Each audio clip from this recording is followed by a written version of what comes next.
कैसे हैं आप लोग? Welcome to my channel seated with Sonika. मेरे चैनल को like and subscribe and support जरूर करें। तो आज हम पढ़ेंगे लर्निंग डिसेबिलिटीज़ कौन कौन सी होती है, मतलब अधिगम अक्षमताएं कौन कौन सी हैं। ठीक है, ये क्वेश्चन पेपर में काफ़ी पूछ लेते हैं, मतलब ऑब्जेक्टिव में कभी भी पूछ लेते हैं कि डिसलेक्सिया क्या है, डिस्प्रैक्सिया क्या है, डिस्फेजिया क्या है। तो आज हम यही क्लियर करेंगे और आपको मैं ट्रिक के साथ बता दूंगी, तो आप कभी लाइफ में भूलेंगे ही नहीं। मतलब इनको कैसे याद रखना है, ये बहुत कंफ्यूजिंग भी करती है, इसलिए इसको याद कर ट्रिक से ही याद करेंगे तो आपको लंबा टाइम तक याद रहेंगी चीज़ें। तो सबसे पहले डिसलेक्सिया। डिसलेक्सिया का मतलब होता है पढ़ने संबंधी विकार। मतलब बच्चा इसमें पढ़ने में दिक्कत होती है बच्चे को डिसलेक्सिया में। जैसे कहीं सौ लिखा है ना, ऐसे डब्लू, तो उसको बाज कर देगा, वो उल्टा कर देगा, है ना। कहीं उसको मतलब उसको शब्दों में कंफ्यूजिंग रहती है, बहुत ज़्यादा कंफ्यूज रहता है वो। कभी अगर ये होगा तो उसको उल्टा बी करवा देगा, या डी और बी में बहुत कंफ्यूज रहेगा कि बी है या डी है। तो इसको अपन डिसलेक्सिया बीमारी का नाम दे देते हैं कि मतलब इसको पढ़ने संबंधी प्रॉब्लम आती है, तो उसको पठन विकार मतलब कहते हैं, पठन विकार। ऑप्शन में आएगा डिसलेक्सिया कौन सी बीमारी है, लिखने संबंधी, पढ़ने संबंधी, सुनने संबंधी या फिर बातचीत करने संबंधी। तो अपन को याद रखना है कि डिसलेक्सिया पठन विकार होता है, मतलब पढ़ने संबंधी बीमारी। अब हम पढ़ेंगे डिसग्राफिया।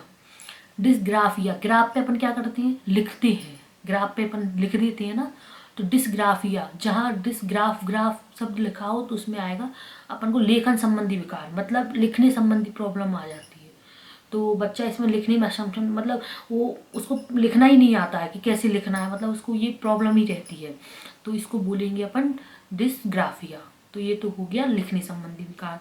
अब आएगा डिसकैलकुलिया। अब कैलकुलेटर मैथ से संबंधित है, तो डिसकैलकुलिया को हम याद कैसे करेंगे, जिसमें गणित संबंधी सॉल्व करने में उसको दिक्कत आती है, गणितीय कौशल संबंधी बीमारी मतलब प्रॉब्लम रहती है, विकार रहता है उसमें, वो गणित सॉल्व नहीं कर पाता है। अब ये तो हो गया डिसकैलकुलिया। कैलकुलेटर से ये बहुत आसान तरीके से याद करने का है कि कैलकुलिया लिखा हो तो समझ जाओ कि मैथ से संबंधित है कुछ, तो गणित संबंधी विकार, तो हो गया डिसकैलकुलिया। अब डिसफेजिया। फेजिया मतलब जिसमें बच्चा बोल नहीं पाता, मतलब फेस टू फेस, मतलब उसको कन्वर्सेशन करने में दिक्कत आती है डिसफेजिया में। तो डिस्फेजिया में यही आएगा कि बच्चे को वाक क्षमता रहती है, मतलब बोलने में दिक्कत रहती है, डिस्फेजिया हो गया। अब आएगा डिसमोर्फिया।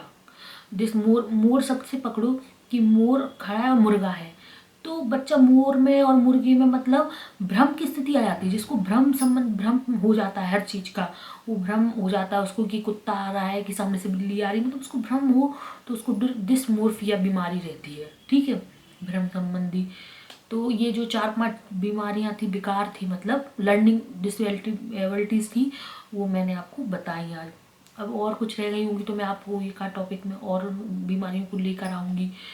ये जो मैंने आपको बताएंगी ये थोड़ी मेन है, मतलब यही ज़्यादा पूछते हैं पेपर में, तो मैं वो आपको बता दी हूँ। लिखने संबंधी, पढ़ने संबंधी, बोलने संबंधी, भ्रम की स्थिति कब पैदा होती है, और लिखन, और जैसे एक आती है डिस्प्रैक्सिया, उसमें लिखने और पढ़ने दोनों में दिक्कत आती है, मतलब लिखने में और पढ़ने में नहीं, लिखने में और चित्रांकन करने में दिक्कत आती है, लिख भी नहीं सकता और ड्राइंग वगैरह भी नहीं बना सकता, तो इसको डिस्प्रैक्सिया बोलेंगे।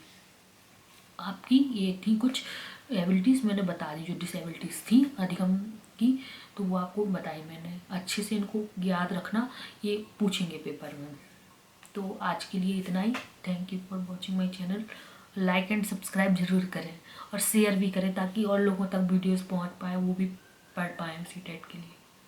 Thank you.